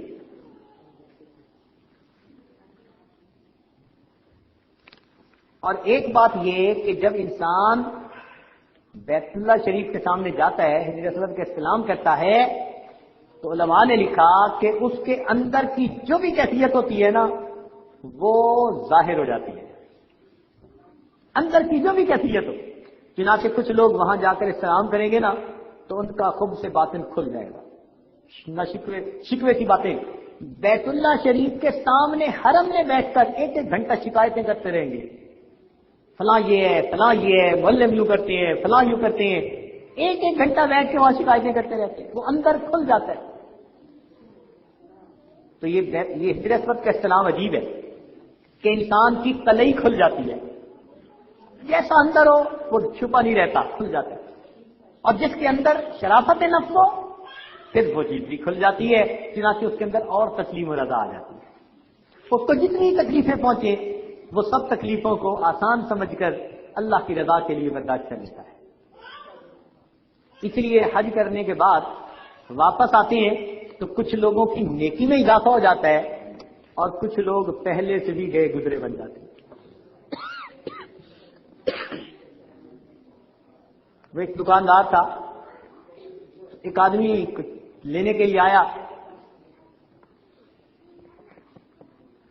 پھر لیے بغیر واپس جانے لگا. تو اس دکاندار کی ایک چیز کم ہو گئی. اس نے کہا حاجی صاحب ذرا بتائیں یہ چیز ہے تو یہ آپ اس کے پیسے دے کے جائیں. تو واقعی وہ چیز اس کے پاس تھی، انہوں نے پیسے لے لیے. مگر اس بندے کو حیرانی بڑی ہوئی، اس نے کیسے پہچان لیا کہ میں نے حج بھی کیا ہوا ہے؟ تو اس نے کہا کہ یہ تو بتاؤ تمہیں یہ کیسے پتا چلا؟ کہنے لگا اتنی جرات کا کام دوسرا بندہ نہیں کر سکتا. تو کئی ایسے ہوتے ہیں جو حج کرنے کے بعد سنور جاتے ہیں اور کئی ہوتے ہیں جو الٹا بگڑ جاتے ہیں. کیوں فرق ہوتا ہے؟ جس کی حج قبول ہو گئی وہ سنور گئے اور جس کی حج قبول نہ ہوئی وہ. اس لیے وہاں جا کر رونے کی ضرورت ہے. اس دعا کو قبول کروا کے آنے کی ضرورت ہے. اے اللہ میری اس حج کو قبول کر لیجیے. ہمارے حضرات سالوں روتے رہے، سالوں روتے رہے۔ چنانچہ ایک بزرگ کے بارے میں آتا ہے کہ انہوں نے 70 حج کیے، 70 حج کیے۔ جب آخری مرتبہ کا حج کرنے لگے تو بیٹا ساتھ تھا، احرام باندھا، احرام باندھ کر تلبیہ پڑھا، لبیک اللہم لبیک۔ جب انہوں نے لبیک پڑھا تو آواز آئی لا لبیک۔ کیا مطلب؟ کہ تیری لبیک قبول نہیں۔ اب جب یہ آواز آئی تو بیٹے نے بھی سنی تو وہ کہنے لگا ابو جب ہماری لبیک قبول ہی نہیں تو پھر حج کرنے کا کیا فائدہ، احرام اتار دیجیے۔ تو جب اس نے یہ کہا تو باپ نے بیٹے سے کہا کہ بیٹا جب میں نے پہلا حج کیا تھا اور لبیک کہا تھا اس وقت بھی یہی آواز سنی، اب 70 دفعہ کا حج کر رہا ہوں اب بھی یہی آواز سن رہا ہوں، مگر بیٹے یہ تو بتا کہ کوئی اور دروازہ ہے کہ اس کو چھوڑ کے میں وہاں چلا جاؤں؟ وہ قبول کرے نہ کرے مجھے حج تو یہی کرنی ہے، اب دروازے تو اسی سے پکارنا ہے۔ ان کی یہ بات اللہ کے ہاں قبول ہو گئی، فوراً ان کے دل میں ڈالا گیا میرے بندے تیرے اس عاجزی کی وجہ سے ہم نے 70 دفعہ کے حجوں کو قبول فرمایا۔ تو اس لیے حج کے لیے جانا ہے تو وہاں عاجزی اور زاری اتنی کیجئے حتیٰ کہ حج کو قبول کروائیے۔ یہ ہے ہی محبت کا سبب، عجیب محبت کا معاملہ۔ کچھ لوگ سمجھتے ہیں شاید یہ پیسے کی بات ہے، ایسی بات نہیں ہوتی۔ کتنے لوگ ایسے ہیں کہ جن کو اللہ رب العزت نے خوب مال دولت دی لیکن حج کی سعادت کے بغیر دنیا سے رخصت ہو گئے، اور کتنے غریب ہوتے ہیں کہ جن کے پاس خرچ کرنے کو بھی کچھ نہیں ہوتا اللہ تعالیٰ ان کو بھی پہنچا دیتے۔ یہ بیت اللہ شریف کے ساتھ تعلق عجیب ہے۔ ہمارے حضرت رحمۃ اللہ فرمانے لگے کہ یہ پہلے کی بات ہے کہ جب سعودی عرب کے اندر ابھی تیل دریافت نہیں ہوا تھا، 1932 کے قریب کی بات، کچھ ایسا ہی سن لیا۔ فرمانے لگے کہ اس وقت وہاں غربت کا یہ عالم تھا کہ ہم جاتے تھے اور تربوز خربوز وغیرہ کھا کر جب ہم اس کے چھلکے پھینکتے تھے تو وہاں کے بچے ان کو اٹھا کر کھانے کے لیے آپس میں جھگڑتے تھے۔ اتنی غربت تھی کہ حاجی لوگ جب تربوز یا خربوز کھا کر اس کے چھلکے پھینکتے تھے ان چھلکوں کو اٹھا کر کھانے کے لیے وہاں کے مقامی بچے آپس میں جھگڑا کرتے تھے، اتنی غربت۔ فرمان لگے کہ ایک وقت تھا کہ ہم مکہ سے مدینہ جا رہے تھے کہ راستے میں ہم نے پڑاؤ ڈالا نماز کے لیے تو ایک بوڑھا آ گیا اور اس نے آ کر اپنے پیٹ کی طرف اشارہ کیا کہ بھئی مجھے بھوک لگی ہے۔ تو فرماتے ہیں کہ میں نے اپنی اہلیہ سے کہا کہ اس کو روٹی بنا کر دو، یہ بھوکا ہے بیچارہ۔ تو اہلیہ نے آٹا نکالا، پانی نکالا کہ آگ جلاؤں اور روٹی پکاؤں۔ تو جب اس بوڑھے نے دیکھا تو اس نے اجازت مانگی اور آگے بڑھا اور اس نے ایک گلاس لیا پیالہ، اور پیالے کے اندر اس نے کچا آٹا ڈالا اور اس کے اندر پانی ملا لیا اور کچے آٹے کو گھول کے اس نے پیا اور کہنے لگا کہ اتنی بھوک تھی انتڑیاں اندر کاٹ رہی تھی، اب میں نے کچا آٹا پی لیا، اب میں روٹی کے لیے انتظار کر سکتا۔ اتنی بھوک تھی، روٹی کے لیے پکنے کا بھی انتظار نہیں کر سکتا تھا، کچا آٹا پی لیا، کہنے لگا اب تھوڑی طبیعت سنبھل گئی، اب میں روٹی کا انتظار کر سکتا ہوں۔ اتنی غربت۔ فرماتے ہیں کہ اس غربت کے عالم میں ہم حرم شریف کے ساتھ ہی باہر بیٹھے تھے، ایک بچہ ہمارے پاس آتا تھا، ہم اسے روٹی دے دیتے تھے، کھانے کو چیزیں دے دیتے تھے، تو وہ بچہ ہمارے پاس 9-10 سال کا تھا، آتا تھا، ہم کچھ نہ کچھ دیتے تھے، مانوس ہو گیا۔ ایک دن وہ ہمارے پاس آیا اور آ کر بیٹھا تو میری اہلیہ نے اسے کہا کہ تم یہاں ہو، تمہیں کھانے کو نہیں ملتا، پہننے کو نہیں ملتا، ہمارے ساتھ ہمارے ملک چلو، وہاں تمہیں کھانے کو بھی دیں گے، پینے کو بھی ملے گا، پہننے کو بھی ملے گا، مکان بھی بڑا اچھا، گرمی بھی اتنی نہیں، یہ سہولت موجود، یہ سہولت موجود۔ اس نے پیار سے نا بہت ساری باتیں گنوائی کہ تم ہمارے ساتھ چلو، وہاں تمہیں یہ سب کچھ چیزیں ملیں گی۔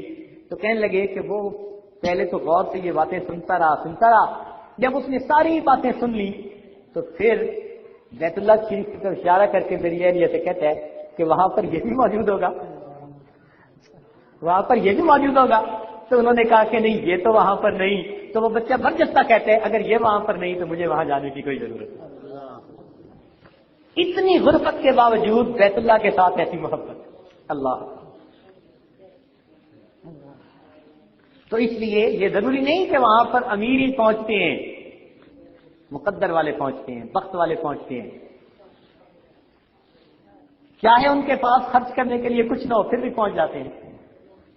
ہمارے جامعہ شرعیہ لاہور کے مفتی حضرت مفتی جمیل احمد تھانوی رحمۃ اللہ علیہ ہمارے اکابر میں سے گزرے ہیں، بہت محتاط شخصیت تھے، وہ یہ واقعہ سناتے تھے، کیونکہ ایک محتاط شخصیت یہ واقعہ سناتی تھی، اس لیے آپ کی خدمت میں نقل کرتا ہوں۔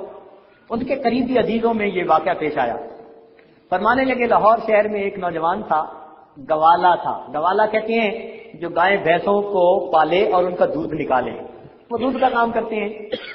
تو یہ نوجوان گوالا تھا، اس کے دل میں بیت اللہ شریف جانے کی تڑپ پیدا ہوئی، اور وہ لوگوں سے پوچھتا تھا کہ میں حج کے لیے کیسے جا سکتا ہوں، اور پلے اس کے کچھ تھا نہیں کہ جس کو خرچ کرے۔ کہنے لگا اس سے پوچھے، کبھی اس سے پوچھے، کبھی اس سے پوچھے کہ میں بیت اللہ شریف جانا چاہتا ہوں، میں کیسے جاؤں؟ کسی نے اسے بتا دیا کہ بھائی یہاں سے تو جاتے نہیں، کراچی سے بحری جہاز چلتے ہیں، تو وہاں حاجی سب جاتے ہیں۔ کہنے لگے کہ وہ اسٹیشن پر پہنچ گیا اور وہاں جا کر کراچی کی ٹرین میں بیٹھ گیا، کراچی پہنچ گیا۔ اب اسٹیشن پر اترا تو پوچھتا پھر رہا ہے کہ جی میں نے بیت اللہ شریف جانا ہے، کیسے جاتے ہیں، کیسے جاتے ہیں؟ کسی نے کہا بھائی اسٹیشن سے نہیں جاتے، ایک حاجی کیمپ ہے، وہاں حاجی اکٹھے ہوتے ہیں اور وہاں سے جاتے ہیں، تو وہاں جاؤ۔ چنانچہ وہ لوگوں سے پوچھتا پھر جی میں حاجی کیمپ کیسے جاؤں؟ چنانچہ ایک قافلہ جا رہا تھا، انہوں نے کہا بھائی ہمارے ساتھ بیٹھ جاؤ، چنانچہ انہوں نے اس کو حاجی کیمپ پہنچا دیا۔ اب وہاں پر جہاز لگتا تھا اور اس میں لوگ سوار ہوتے اور حاجی جاتے۔ اب یہ روز دیکھ رہا ہے، نہ پاسپورٹ ہے، نہ ٹکٹ ہے، نہ کوئی خرچہ ہے، بس ہر بندے سے یہی پوچھتا پھر رہا ہے میں نے حج پہ جانا ہے، میں نے حج پہ جانا ہے۔ لوگ پوچھیں کاغذات مکمل ہے، کہنے لگا نہیں کچھ بھی نہیں، لیکن جانا کہاں ہے؟ حج پہ جانا ہے۔ اچھا اس کے ذہن میں ایک تجویز آئی، اس نے سوچا کہ یہ جو کام کرنے والے ہیں نا، جو حاجیوں کا سامان جہاز کے اوپر لے جاتے ہیں، ان کو اجازت ہے جہاز پر جانے کی، تو بس میں بھی کسی طریقے سے جہاز پہ چڑھ جاؤں۔ چنانچہ ایک نوجوان پھر سے بلایا اور بلا کر کہتا ہے کہ بھئی آپ کو تو اس جہاز پہ چڑھنے کی اجازت ہے، مجھے کیسے مل سکتی ہے؟ اس نے کہا بھئی ہماری تو دیکھو یہ وردی ہے، یہ ہم نے وردی پہنی ہوئی ہے نا، یہ شرٹ پہنی ہوئی ہے، تو ہم حج کا سامان لے کے اوپر جا سکتے ہیں، ہر بندہ نہیں جا سکتا۔ کہنے لگا یار ایسا کرو کہ تھوڑی دیر کے لیے یہ مجھے دے دو، میں اوپر سامان بھی پہنچاؤں گا اور پھر جب پہنچ جائے گا تو تمہیں وردی پہنچ جائے گی واپس۔ اس نے اس کی بات مان لی، چنانچہ اس نے اس کو یہ کرتا دے دیا۔ اب اس نے کرتا پہنا اور جناب حاجیوں کا سامان اوپر لے جا رہا ہے، حاجیوں کا سامان لے جا رہا ہے۔ اللہ کی شان جب سامان ختم ہو گیا تو یہ وہیں رک گیا اور اس نے وہ شرٹ جو تھی دوسرے بندے کے ہاتھ نیچے بھیجی۔ اب جا رہے آگے، کہاں جانا ہے؟ حج پہ جانا ہے، ڈاکومنٹ ہے نہیں۔ اللہ کی شان کہ چھپ چھپا کے سفر گزر گیا۔ اب جب جدہ کے قریب پہنچنے کا وقت آیا تو اس نے ایک آدمی سے کہا کہ بھئی جدہ کی روشنیاں نظر آئے نا تو مجھے بتا دینا۔ اس نے کہا بہت اچھا۔ اللہ کی شان کہ جدہ کے قریب پہنچ کر جب سامنے روشنیاں نظر آ رہی تھی عمارت کی جہاں انہوں نے جا کے رکنا تھا، بندرگاہ کی، تو اس نے اس کو بتا دیا بھئی وہ جدہ سامنے آ گیا ہے، کپتان بتا رہا ہے۔ یہ گوالا جناب سویا ہوا تھا، اٹھا اور اٹھ کر جو جہاز تھا نا اس کی جو دیوار سی ایک بنی ہوئی تھی اس کے اوپر کھڑا ہوا اور جناب اس میں سیدھا سمندر میں چلا۔ جب سمندر میں چھلانگ لگائی، ایک تو رات کا وقت تھا، اب اس کے ساتھی نے دیکھا کہ بھئی ابھرے گا، تیرے گا، اور یہ تو نظر ہی نہ آیا۔ بڑا حیران ہوا، پریشان ہوا کہ یہ بیچارہ تو گیا۔ خیر افسوس ہوا اسے، بات آئی گئی ہوگی۔ اب اس بندے نے حج کیا، یہ جو بتانے والا تھا، جب حج کر کے طواف زیارت کر کے یہ فارغ ہوا تو جب باہر نکل رہا تھا تو کیا دیکھتے ہیں کہ وہی گوالا بڑے اچھے کپڑے پہنے ہوئے اربوں جیسے اور جناب شام سے چلا جا رہا ہے۔ اس کو دیکھا تو بڑا خوش ہو کے ملا اس کو، السلام علیکم، وعلیکم السلام، بھائی تمہارا کیا بنا؟ کہنے لگا یہ لمبی کہانی ہے، سننی ہے تم نے؟ اس نے کہا، کہتے میرے ساتھ آؤ۔ وہ گوالا اسے ساتھ لے کے چلا۔ اب جب باہر نکلا نا حدود یعنی مسجد سے تو اس نے دیکھا کہ ایک بالکل نیو گاڑی کھڑی ہے، بالکل نئی کار، اور ایک ڈرائیور ہے اس میں جو چلانے والا ہے، تو یہ گوالا جناب گیا اور اس کی سیٹ پر بیٹھ گیا اور اسے کہتے آپ بھی بیٹھو۔ اس نے کہا یہ کیا معاملہ؟ کہنے لگا یہ گاڑی بھی میری، یہ ڈرائیور بھی میرے لیے، اور چلو میرے گھر، باتیں وہاں جا کے کریں گے۔ وہ اس کو لے کر جناب ایک کوٹھی میں گیا، اتنی خوبصورت کوٹھی، دیکھ کر حیران۔ اس نے کہا بھائی یہ سارا چکر کیا ہے؟ کہنے لگا یہ گھر بھی ہے اور یہ سواری بھی ہے اور حج بھی کی ہے اور اللہ کی رحمت ہے۔ اس نے کہا بھائی خدا کے لیے بتا دو کہ ہوا کیا؟ کہنے لگا بات یہ کہ جب آپ نے مجھے بتایا کہ وہ دیکھو بندرگاہ سامنے، تو میرے پاس کاغذ تو تھے نہیں، بس میں تو حج کرنا چاہ رہا تھا اور پیسے تھے نہیں، دعائیں بڑی مانگتا تھا، میں نے اللہ کے نام پہ سمندر میں چھلانگ لگا دی۔ کہتے تیرنا بھی نہیں آتا تھا۔ اب کیا، اب میں اندر ہی اندر ہاتھ مارے جا رہا ہوں، کبھی ڈبکی لیتا ہوں، کبھی اوپر تیرتا ہوں، کرتے کراتے کہنے لگا کہ بس ڈوبتے ڈوبتے میں بچا اور بالآخر میں سمندر کے کنارے پہنچ گیا۔ اب جب وہاں پہنچا تو پیٹ میں پانی بھی پڑا ہوا ہے اور نیند بے ہوشی کی سی حالت ہے، اور میں تو باہر اس کے نکل کے نا خشکی کے اوپر میں لیٹ گیا۔ کچھ دیر میں پڑا رہا بے ہوشی کی سی حالت میں۔ رات کا وقت تھا، تو اس زمانے میں رات کو بندرگاہ بند کر دی جاتی تھی، دن کے وقت اس کو آپریٹ کیا جاتا تھا۔ جہاز آ کے رات کو لگتے تھے تو سواریاں جہاز میں رہتی تھی۔ کہنے لگا میں جب اٹھا تو اذانوں کا وقت تھا۔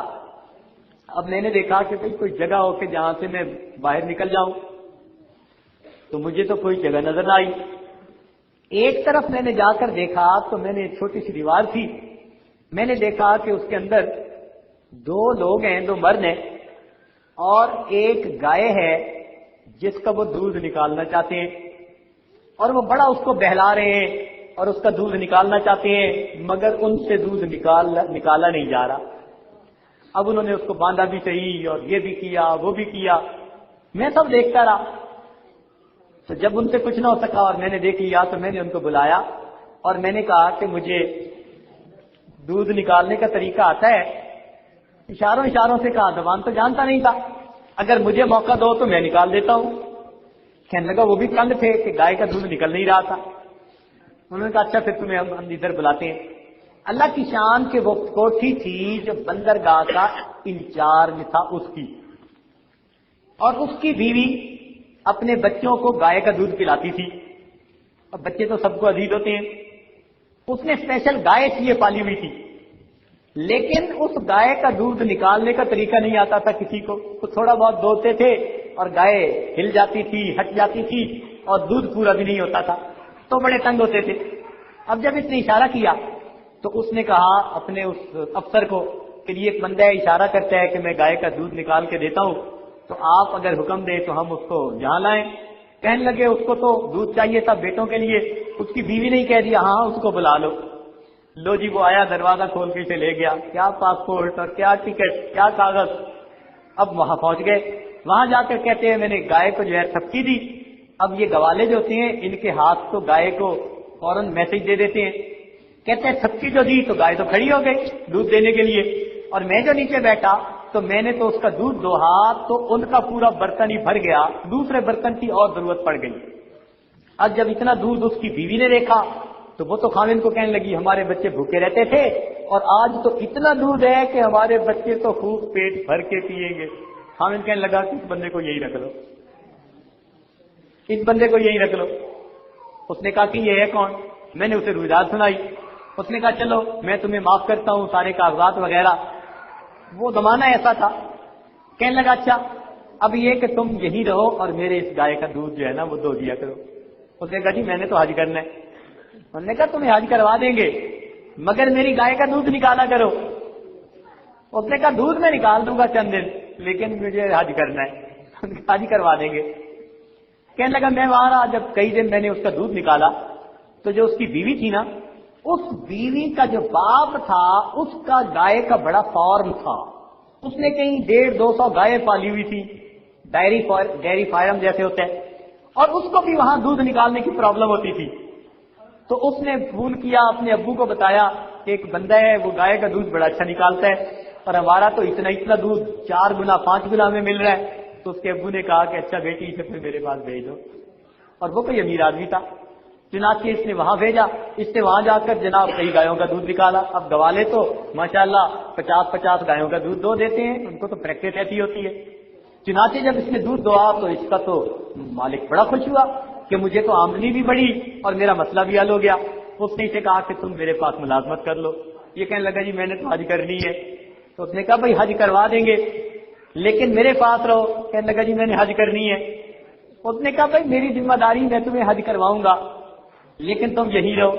کہنے لگا ہاں میں یہی رہ جاؤں گا مگر حج کر کے میں نے واپس جانا ہے، میرے بیوی بچے وہاں ہیں۔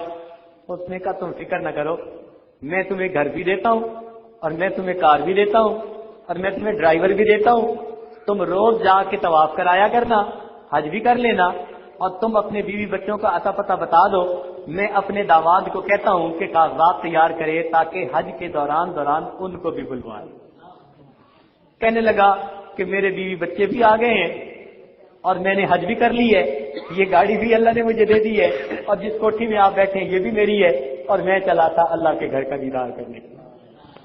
تو مفتی جمیل احمد ثانی رحمۃ اللہ علیہ یہ واقعہ سنا کر فرماتے تھے کہ اگر ایک گوالا بھی بغیر اسباب کے اللہ کے گھر کا دیدار کر سکتا ہے تو پھر ہم جیسے کیوں نہیں دیدار کر سکتے؟ طلب کی کمی ہے۔ اگر طلب ہمارے پاس ہو تو پھر ہمارے لیے کوئی مشکل نہیں وہاں پہنچنا۔ اس لیے جو دوست حج پہ جا رہے ہیں وہ تو خوش نصیب ہیں کہ جا رہے ہیں، اور جو نہیں جا رہے وہ مایوس نہ ہو، وہ غمزدہ نہ ہو، اس دفعہ نہیں، اللہ تعالیٰ آئندہ توفیق دے دے گا۔ تو ابھی سے مانگنا شروع کر دیجئے، دل میں نیت کر لیجئے، پھر دیکھیے اللہ رب العزت کی رحمت کیسے ہوتی ہے اور اللہ تعالیٰ راستے کیسے کھول دیتے ہیں۔ وہ پروردگار تو بغیر اسباب کے وہاں پہنچانے پہ قادر ہے۔ تو اس لیے وہ دوست جو حج کے لیے جا رہے ہیں مبارکباد کے لائق ہیں، اللہ تعالیٰ ان کے اس عمل کو قبول فرمائے اور ان کو عشق و محبت کا یہ سفر کما حقہ ادا کرنے کی توفیق عطا فرمائے۔ جو مستورات جا رہی ہیں ان کو چاہیے کہ حج کے مسائل اچھی طرح سمجھ لیں، احرام کے مسائل، احرام کی پابندیاں، تاکہ وہاں جا کر ان شرائط کے مطابق وقت گزارنا آسان ہو۔ ادارے کی طرف سے بھی ان کو کچھ نوٹس دے دیے جائیں گے جس میں مسائل لکھے ہوں گے اور وہ خود بھی پوچھیں۔ ابھی کھانے کے بعد سوال و جواب کی محفل بھی ہوگی جس میں حج سے متعلقہ جو سوال ہوں گے ان کے جوابات بھی دیے جائیں گے۔ تو آپ ابھی سے حج کے لیے علمی تیاری بھی شروع کر دیجئے اور اللہ تعالیٰ سے مانگتے بھی رہیے کہ اللہ تعالیٰ اس سفر کو آسان فرما دے۔ اس عاجز کی دعا ہے کہ اللہ تعالیٰ ہم سب کو اپنے گھر کا بار بار دیدار نصیب فرمائے، اپنے محبوب کے در کی حاضری نصیب فرمائے۔ وآخر دعوانا ان الحمدللہ رب العالمین۔ کچھ دیر کے لیے مراقبہ کر لیجیے، آنکھوں کو بند کر لیجیے، سر کو جھکا لیجیے۔ دنیا اور جو کوئی دنیا میں ہے اس سے ہٹ کٹ کے اللہ تعالیٰ کی یاد میں ڈوب جائیے۔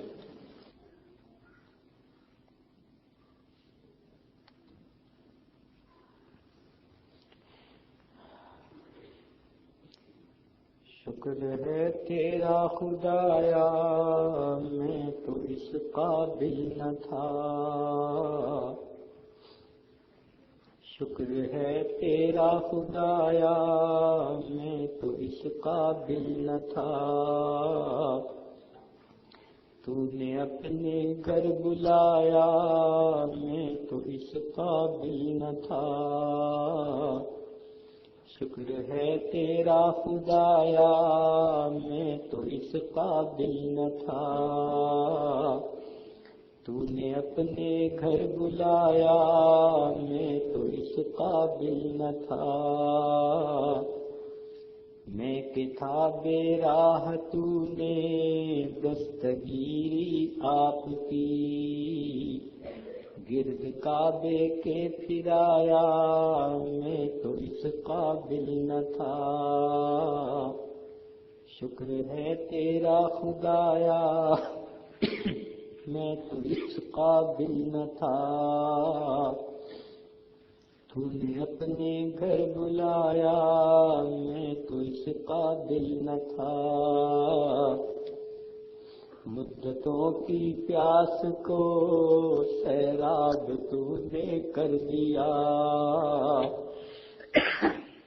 مدتوں کی پیاس کو سیراب تو نے کر دیا، جام زمزم کا پلایا میں تو اس قابل نہ تھا،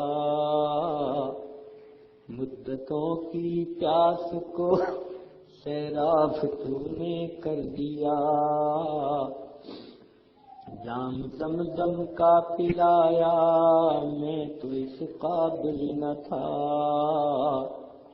ڈال دی ٹھنڈک میرے سینے میں تو نے ساقیا، اپنے سینے سے لگایا میں تو اس قابل نہ تھا،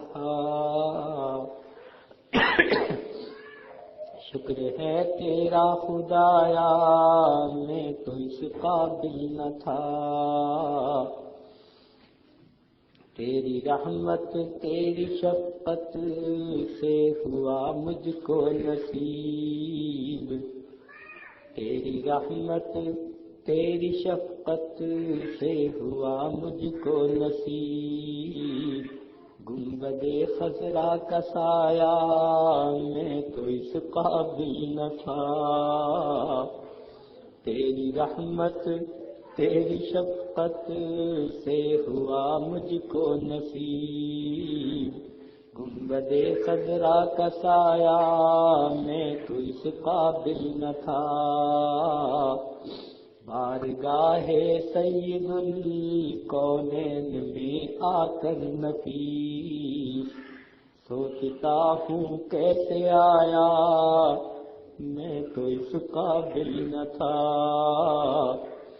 بارگاہ سید الکونین میں آ کر نفیس سوچتا ہوں کیسے آیا میں تو اس قابل نہ تھا، شکر ہے تیرا خدایا میں تو اس قابل نہ تھا، تو نے اپنے گھر بلایا میں تو اس قابل نہ تھا، گرد کعبے کے پھرایا میں تو اس قابل نہ تھا، اپنے سینے سے لگایا میں تو اس قابل نہ تھا، جام زمزم کا پلایا میں تو اس قابل نہ تھا،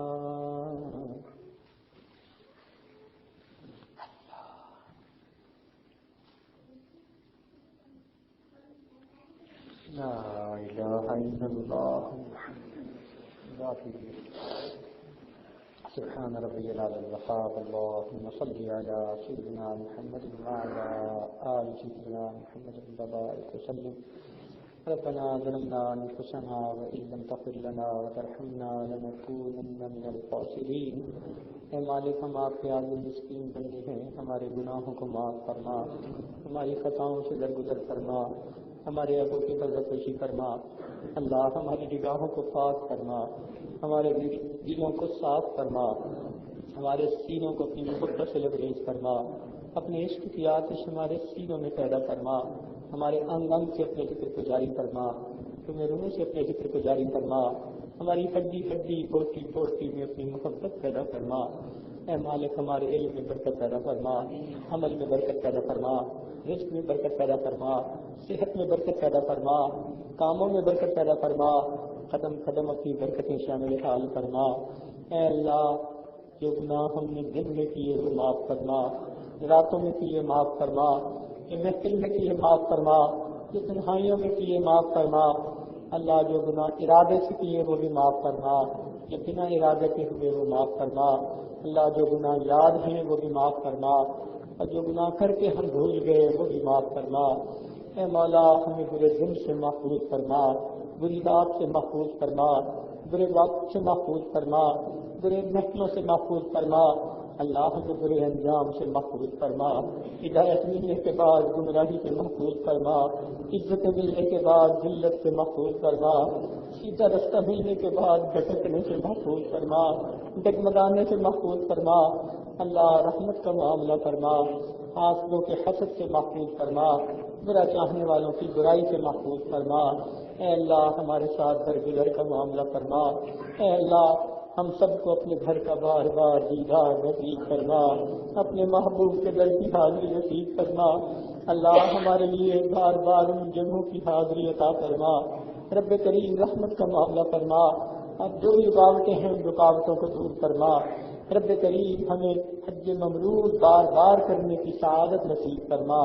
رب کریم محتاج کے جتنے خوش نصیب بندے ہوتے ہیں، احرام باندھ کے نکلتے ہیں، لبیک اللہم لبیک پڑھتے ہیں، اللہ کوئی حجر اسود کو بوسے دیتا ہے، کوئی خلاف کعبہ کو پکڑ کے دعائیں مانگتا ہے، کوئی مقام ابراہیم پہ سجدے کرتا ہے، اللہ کوئی تیرے گھر کا طواف کرتا ہے۔ اللہ ہمیں بھی ان بشارات میں بار بار شامل فرما اور یہ سعادت ہمیں عطا فرما۔ اپنے محبوب کے در کی حاضری نصیب فرما۔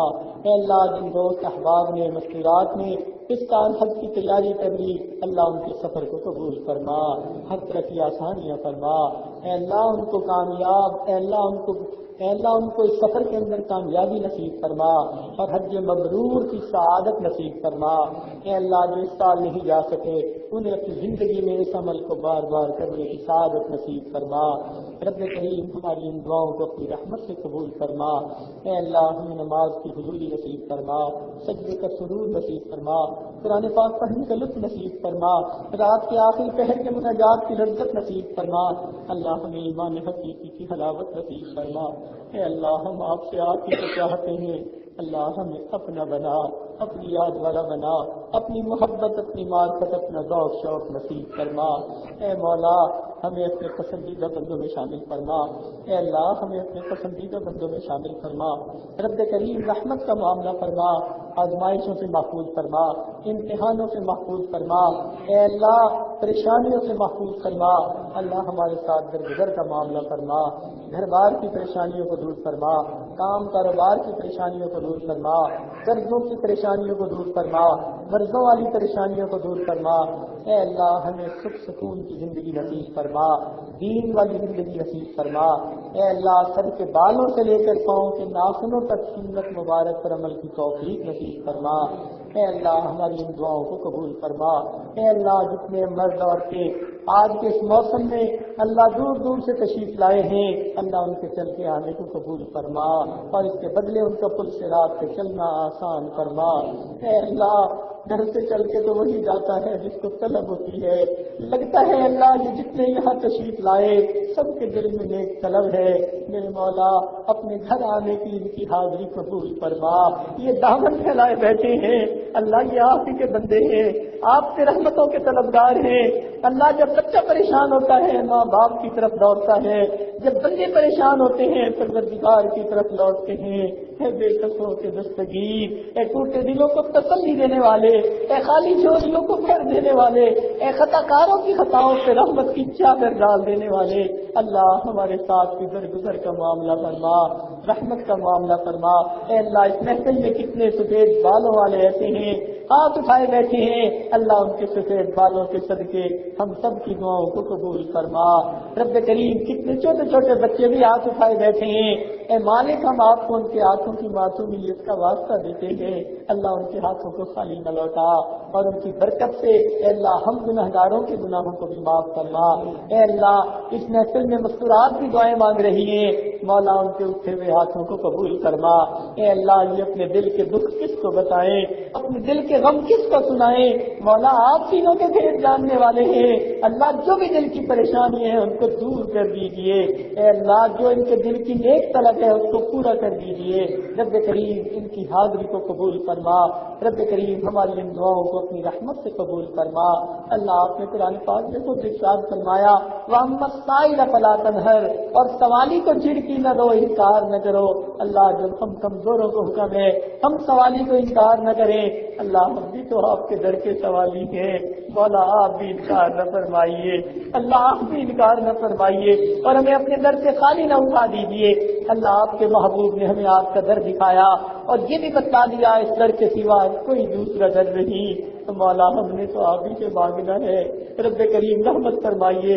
اللہ ہمارے جیسے تو آپ کے اربوں اور خربوں بندے ہیں، ہمارا تو آپ جیسا کوئی معبود نہیں، اللہ ہماری ان دعاؤں کو قبول کر لیجیے، رب کریم رحمت کا معاملہ فرما دیجیے، اے اللہ ہماری ان دعاؤں کو قبول فرمائیے، دنیا میں جہاں جہاں مسلمان پریشان ہیں اللہ ان کی پریشانیوں کو دور کر دیجیے، اللہ ان کی پریشانیوں کو دور کر دیجیے، اللہ ان کی پریشانیوں کو دور کر دیجیے، رب کریم حرمین شریفین کی حفاظت فرمائیے، اے اللہ ہماری ان دعاؤں کو اپنی رحمت سے قبول فرمائیے، اے اللہ ہمارے ادارے دارالحسان کو دن دگنی رات چوگنی ترقی نصیب فرمائیے، اے اللہ جو اس کے معاونین ہیں ان کو اپنے مقربین میں شامل فرما لیجیے، اے اللہ جو اس میں معلمین ہیں یہ طلباء ہیں اللہ ان کے پڑھنے پڑھانے کو قبول فرمائیے اور ان کی اپنی رضا عطا فرما دیجیے، رب کریم ہماری ان دعاؤں کو قبول فرمائیے، مدارس عربیہ کی حفاظت فرما دیجیے، اللہ دعوت و تبلیغ کے کام کی حفاظت فرما دیجیے، اے اللہ